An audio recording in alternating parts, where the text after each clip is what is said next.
নমস্কার, আশা করি সবাই ভালো আছেন। তো আজকে আমি চিতই পিঠার রেসিপিটি আপনাদের সঙ্গে শেয়ার করছি। ভিডিওটা শেষ পর্যন্ত দেখার অনুরোধ রইল। এরকম নরম আর অসংখ্য ছিদ্রযুক্ত কিভাবে চিতই পিঠা তৈরি করবেন একবার দেখে নিন। তো আমি এখানে আতপ চাল ভিজিয়ে রেখেছি, আমি এখানে গোবিন্দভোগ চাল ভিজিয়ে রেখেছি আর অল্প পরিমাণে জল দিয়ে একটা ফাইন পেস্ট করে নেব। আপনারা চাইলে কিন্তু গুঁড়ো করেও নিতে পারেন, আবার চালের গুঁড়ো দিয়েও করতে পারেন। একটা নারকেল নিয়েছি, নারকেলটা আমি কুড়িয়ে নেব। তো এবারে আমি ফাইন পেস্ট করে নিলাম, যাতে কোনো দানা না থাকে, এরকম সফট একটা পেস্ট করে নিতে হবে। তো অল্প পরিমাণে দিয়ে আর হাফ কাপের মতো করে জল দিয়ে একটা ফাইন পেস্ট করে নিলাম।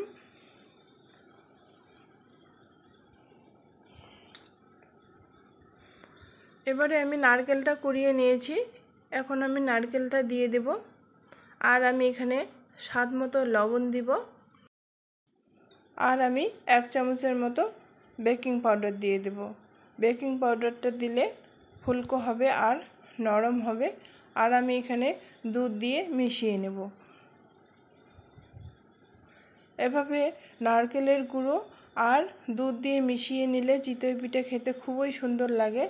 তো এবার সবগুলিকে আমি মিশিয়ে নিলাম, আর আমি কড়াই গরম করে নিয়েছি আর অল্প পরিমাণে তেল দিয়ে দেব। এখানে বেশি তেল দেওয়ার দরকার হয় না, যাতে লেগে না যায়, এর জন্য অল্প পরিমাণ তেল দিলেই হয়ে যায়। এবার তেলটাকে আমি গরম করে নেব।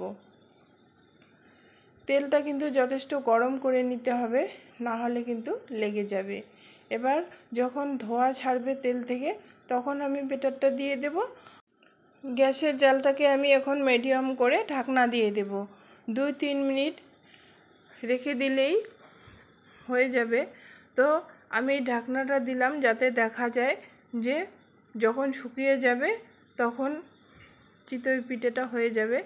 তো এবার শুকিয়ে আসলে আমি নামিয়ে নেব।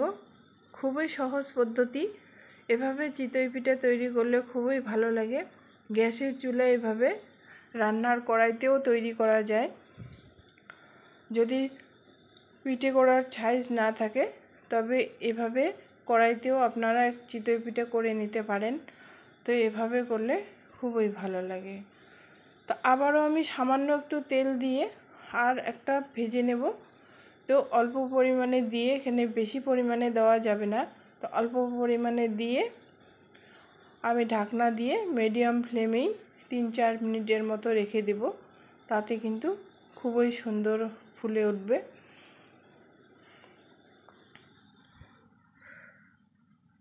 আর আমি গ্যাসের আঁচটাকে মিডিয়ামে রেখেছি আর ঢাকনাটার ফুটোতে একটা লবঙ্গ দিয়েছি, যাতে হাওয়াটা বের না হয়।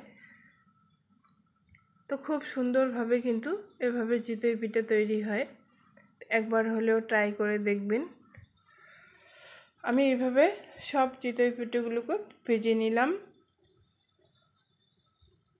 খুবই সুন্দর হয়েছে, কিন্তু খেতে নরম আর ফুলকো হয়েছে।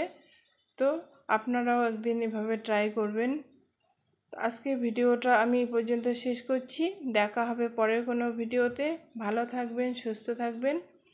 ভালো লাগলে একটা লাইক দিবেন, আর চ্যানেলটিতে নতুন হলে সাবস্ক্রাইব করে দেবেন। ভিডিওটা দেখার জন্য ধন্যবাদ।